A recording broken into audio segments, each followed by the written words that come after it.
Hey, I'm back. Sorry, I was supposed to update on November 21st, but as I was making these video diaries, I realized there was still a lot of emotion I didn't realize was tied to certain things. And I wanted to take a break and process that before I continued on with my story.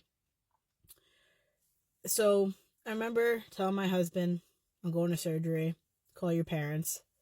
And that was a lot for me to say because I was actually fighting with his parents 2 weeks prior. We weren't even talking. And they were part of the group that I wanted to know that what was happening and what the situation was. And the doctor comes in and goes, yeah, you have a mass in your right fallopian tube. We believe it's a rupturing ectopic pregnancy.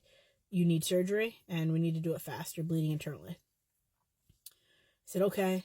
And the nurses came to grab me to go to surgery, and I took my glasses off and handed it to my husband. And I asked, I said, can I please leave my wedding ring on? They said, no, all jewelry has to come off, which I understand. That's procedure. But that was the first time it hit me that I was going into surgery, and I was doing it alone. Because for some reason, if I had my wedding ring on, I felt that that my husband was still there supporting me. And by taking it off, I felt this overwhelming emotion that I was about to have emergency surgery and I may never see him again. And I took my wedding ring off and I gave him a kiss and I said, I'll see you when this is done.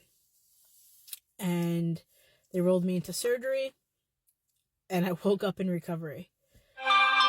And my first thing out of my mouth was to the nurse, and it was, did they have to take the tube? And her answer was, I believe they took half.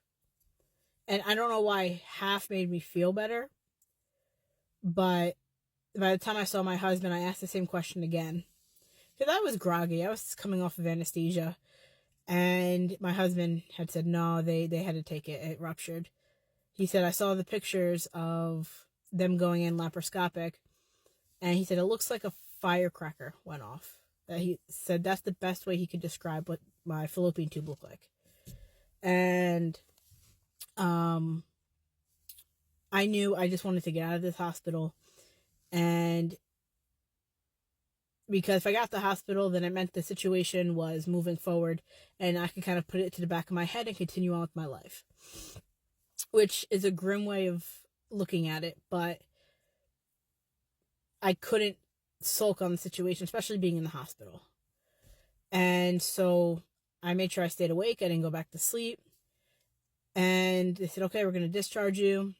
And as my husband and I walk out of the recovery area, his parents are there. And I didn't expect them to come to the hospital. Not after the last 2 weeks prior that we had fighting. And any anger or animosity that I had was gone. And I got into my mother-in-law's car, and my husband and his father drove home in one vehicle. And they did that, I think, to give us a break and just to kind of process what had just happened. We were a young couple. We were married 2 months before this happened. We had been together 5 years at that point, but we were still a young couple, and we were young. I was 23 years old. My husband was 24. And we get home, and I just wanted to lay down. I was still exhausted from the anesthesia. And I went took a nap, and I woke up, and my husband and my best friends are here, and they brought Cards Against Humanity and pizza just to kind of take our mind off of what just happened and give us a break from that trauma. And it's weird because during this time, I wound up having to be out of work 2 weeks. And during this time, besides the stitches that I had, I wasn't overly sore. And for some odd reason, I just wanted to get past what happened. I didn't want people to pity me. I didn't want people to give me that look of I'm so sorry for what she had to go through. I just wanted to get back to my regular life. I wanted to go back to work. I wanted to just kind of put what happened to the back of my mind. And I got cleared. I went back to work, and I was okay because that was my way of processing. I just had to go back to work. I had to just continue on with my life. And that worked for a month. And then I found out I was pregnant again. And I will continue with that story another time. Thank you guys for watching.